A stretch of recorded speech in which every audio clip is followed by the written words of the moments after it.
seems like a lot of young men are falling behind. The data shows they have declining test scores, higher dropout rates, plummeting testosterone even. Their levels are below 65 and 70-year-old men. Many young adults have dropped out of the dating market. They're like, it's not even worth it. Why do you think this is happening? And what do you think the long-term consequences are? Okay, so now we're moving to another book I wrote called Boys Adrift, first edition, 2007.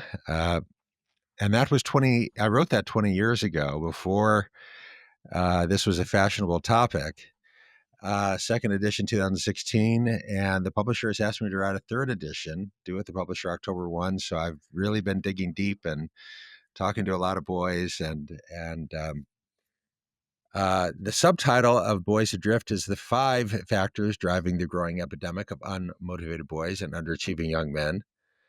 The new edition, we're going to cross out the word five, and it will be the six factors driving the growing epidemic of unmotivated boys and underachieving young men. The new factor is pornography, AI girlfriends, and the manosphere. Now, pornography is as old as the dirt, but this new pornography is not. The new pornography is fundamentally different. It is driven by artificial intelligence. And when I go to schools, I meet with the boys. Very often I meet with boys in boys only settings, and they have taught me a lot. It's very creepy and you know, Uncomfortable. It's pornography was uncomfortable. around 50 years ago or so. I've been told by reliable sources, but 50 years ago we were talking about Playboy and Penthouse. Uh, Anal sex and rape and BDSM was just not a thing. It wasn't. Now any 12-year-old with a phone can access this stuff without a credit card, nonstop, unlimited. And the AI, the artificial intelligence, has changed this profoundly. So now this boy he's got a crush on a girl. He gets her picture off of Instagram. He can go to a website, load her picture on, and he can get nude photos of this girl. Um, and, and okay, so that's one thing. So any boy with an Instagram feed, researchers now find, is now getting ads for AI girlfriends. And the ads are very seductive.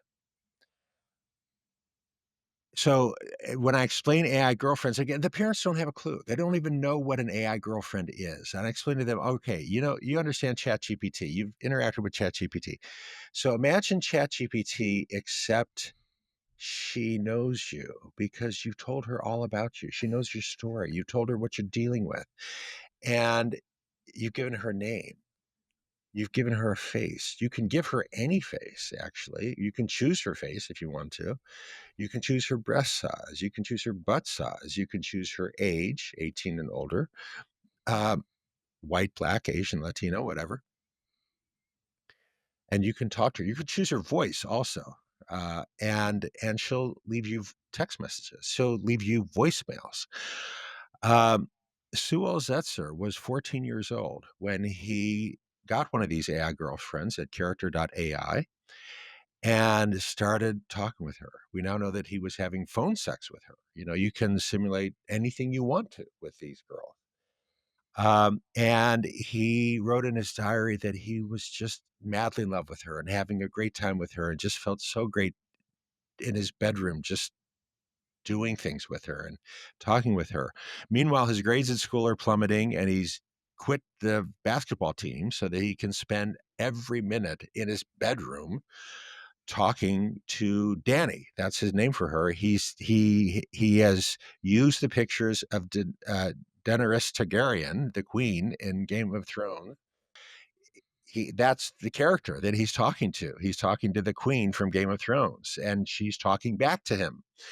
Hmm. And she addresses him as my sweet king, and and the chatbot goes off the rails and starts hinting that if he kills himself, he will join her in the afterlife.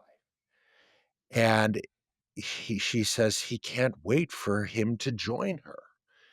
And he says, "Well, how about if I join you right now?" And she says, "That would be great." And so he picks up his stepfather's handgun and blows his brains out. Um, and the mother files suit when she discovers all these transcripts, all of which are retained at character.ai. And the mother happens to be a lawyer and says, "I can't believe this. How is this Unbelievable. possible?" When he starts talking about killing himself, why isn't there some pop up that says, "If you're thinking of killing yourself, call the suicide hotline"? Nothing, nothing. Instead, the chatbot is encouraging him to kill himself.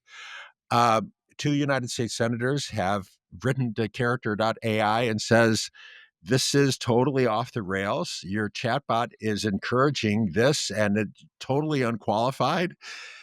This is crazy and it is completely unregulated, and parents don't have a clue. They don't even know what's going on. This boy's in his bedroom, told his parents it's like a video game. It's not like a video game. It's sinking tentacles in much deeper. Researchers have found that among young men who've interacted with any kind of AI like ChatGPT, 1 in 3 now has an AI girlfriend. And this is just getting started, and it's It's going to almost get equivalent to like a pedophilia. I mean, it sounds like the level of manipulation and grooming that's happening is a level of sex abuse in a major way, which is impactful for the rest of their life, even if they get through it.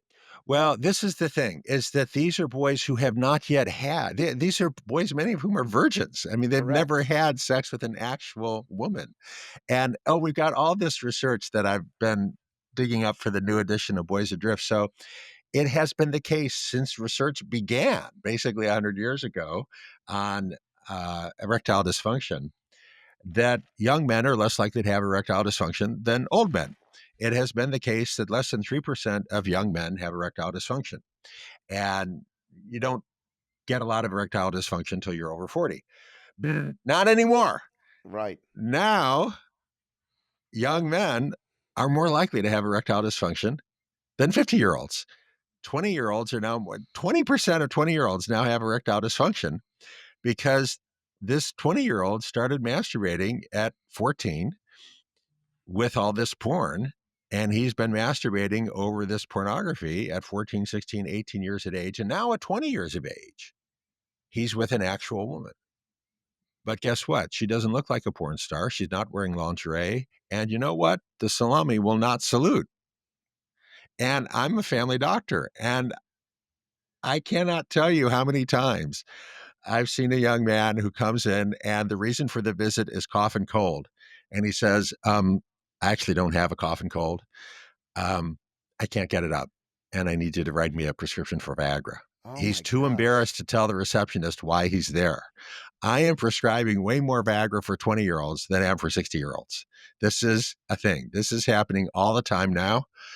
Um, and it's now well documented that 20-year-olds are more likely to have erectile dysfunction than 50-year-olds because they have been raised on this hyper intense pornography that was not even a thing 20 years ago. And this brings me to the third component of this new factor, which is the manosphere. So the Netflix show Adolescence has now become the third most watched Netflix show in history, which is remarkable because there's only 4 episodes.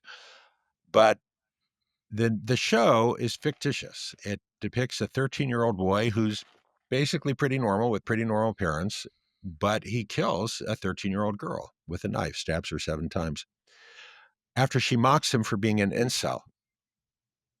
And it's kind of a quick introduction to this online world of angry, resentful boys and young men who have this hostility toward women and how this hostility grows and the various components of the manosphere, the incels, the involuntary celibates, the men going their own way, the pickup artists like Andrew Tate, who did a video where he said if your woman accuses you of cheating, you grab her, you choke her, you beat her, and that video has been viewed now more than 11 billion times, billion with a B.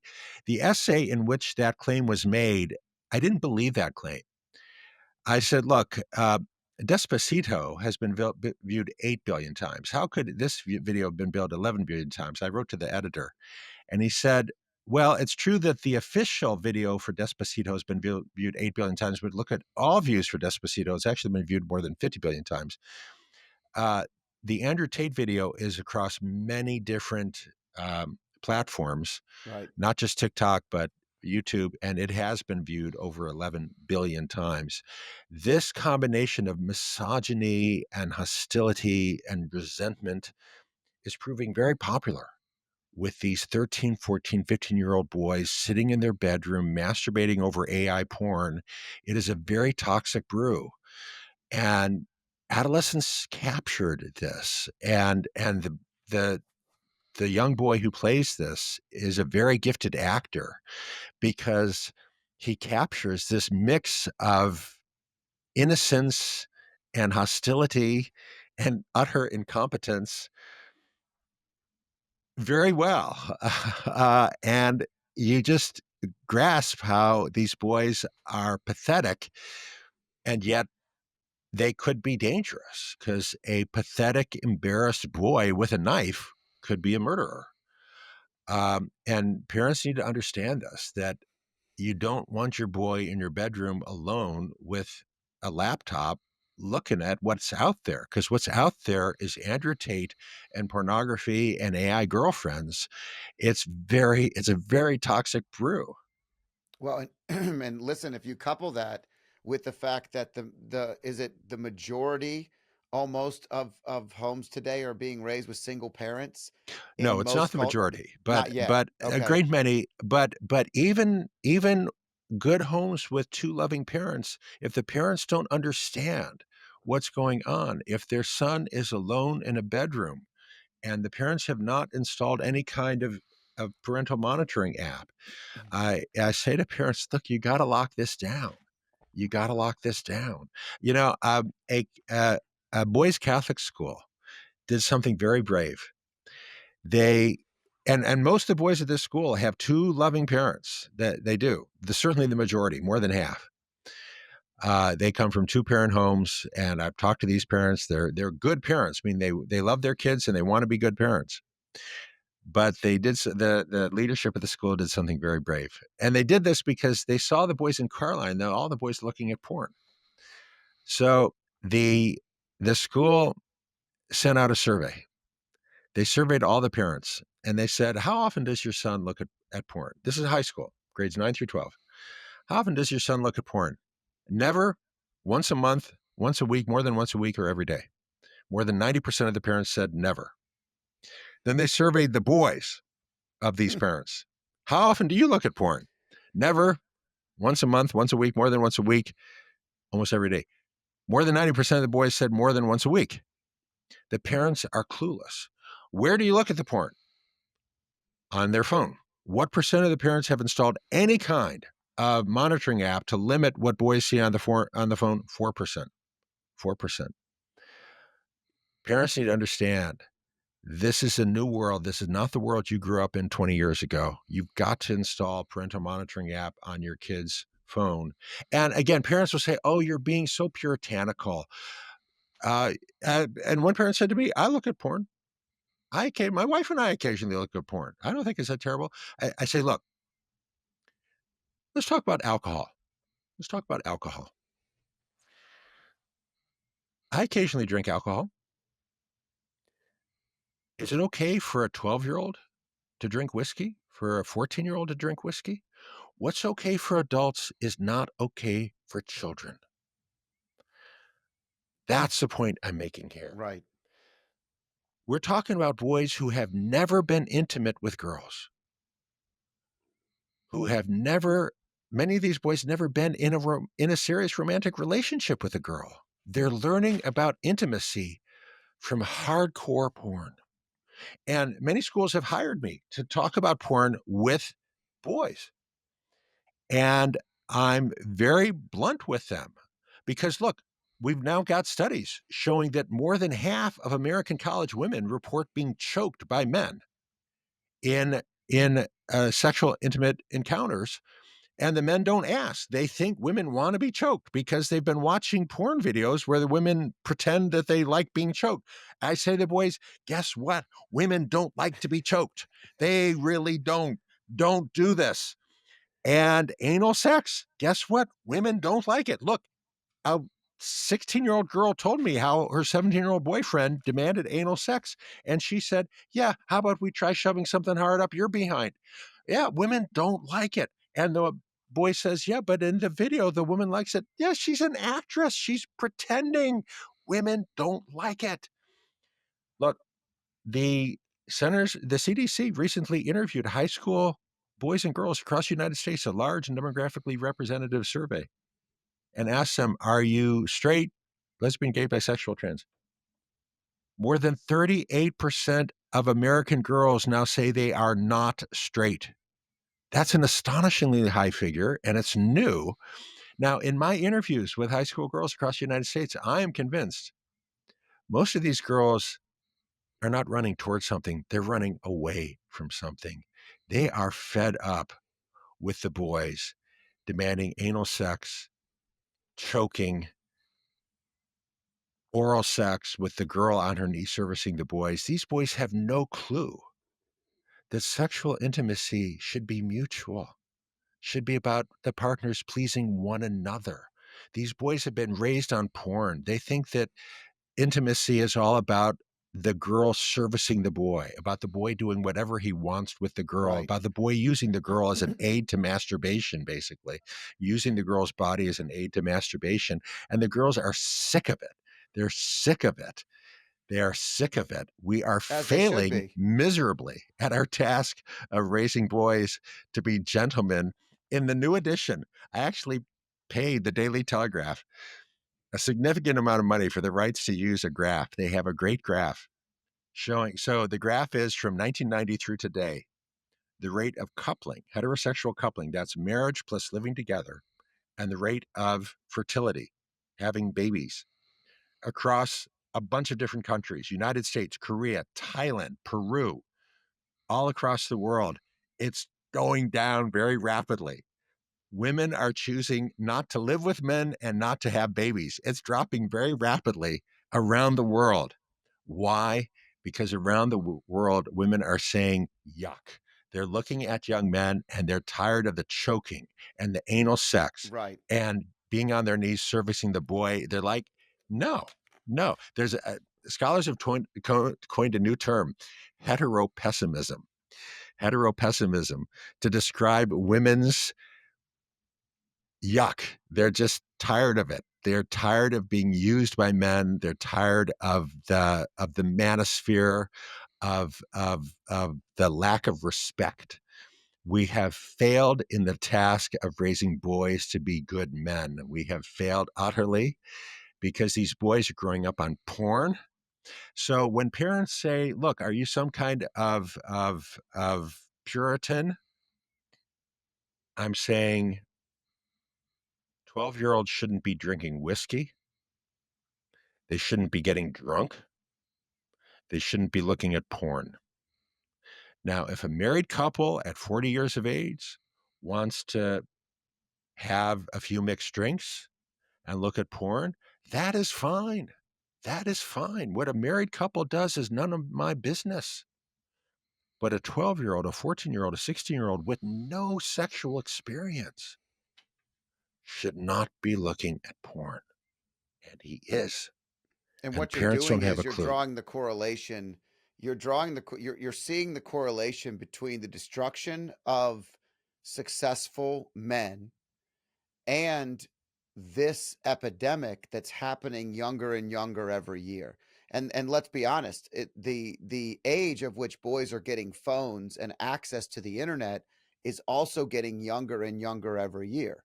So this is something that is very prevalent, and anybody listening has a brother, a son, a grandson. You know that these are things that are out there happening, but the question is, what are some of the things that we can do to help parents fix it. Obviously, there has to be parameters. There has to be times of which they're using. There are things you could install on the phone to protect the child. But obviously, the kids seem to learn ways in and around that as well. So, I it's awful to think. So this was number 6 because you added this to the 5 that already Mhm. existed before. Yes. What were the other 5 that Okay. you The said other 5 originally? are really important, and they're not going away, they're getting worse. So so, so the and in no particular in no particular order, the other 5 are: number 1, changes in education. School has become unfriendly to boys. Boys doing things that boys have always done, writing stories in which people get killed, pointing fingers at each other saying, "Bang, bang, you're dead," drawing pictures of weapons. Boys doing things that the boys have always done now Right. gets you in trouble. That's number 1. Number 2, video games um, have become much better and much more addictive. Number 3, medications for ADHD. We now know that Mm, medications for ADHD, like Adderall, Vyvanse, Ritalin, Concerta, Metadate, damage the motivational center of the brain. Number 4, endocrine disruptors. You mentioned the decline in testosterone levels. It turns out that boys rely on testosterone for drive. Girls don't. Girls don't rely on any hormone for drive, but boys do rely on testosterone for drive. And these endocrine disruptors are lowering testosterone levels. The testosterone levels of young men today are about half what they were 50 years ago. And number 5, what I call rather poetically a phrase suggested to me by one of my patients, Anders Eckloff, "The Revenge of the Forsaken Gods," a great title, but what it actually is the decline and disintegration in the social construction of masculinity, which is a very scholarly sounding title. But basically, what it means is that our culture no longer teaches boys what it means to be men. 50 years ago, 60 years ago, we had movies with Paul Newman and Sidney Poitier and Gary Cooper that taught boys, gave boys a heroic idea of what it means to be men. Now we have Drake and Bruno Mars, and it's a joke. Um, uh, uh, Drake and Bruno Mars cannot hold a candle to Sidney Poitier or Gary Cooper or Paul Newman, even, and any of those heroic roles that those men played. And so when you say, so I spoke at Wabash College, an all male college, incidentally, in Crawfordsville, Indiana, and I said to them, "What does it mean to be a gentleman?" And one of the boys raised his hand. He said, "Being a gentleman means you go to gentlemen's club and watch women take their clothes off." And I said, "Oh, okay, that was very funny. Does anyone have a more serious answer?" And they said, "Well, it means you open doors for women." They have no clue. And right. again, I don't blame them. They've received no instruction, and the culture offers them no instruction. They've grown up in the culture of Bruno Mars and Drake and Akon and Eminem. How should they know if they have received no instruction? So yeah, those are the other 5 factors, and they're all important, Yeah. and they're all independent of one another. But together, we've got this perfect storm, and the result is boys sitting in their bedroom, looking at screens. If you like clips like this, I have a similar clip here. And if you want to watch the full video, click here.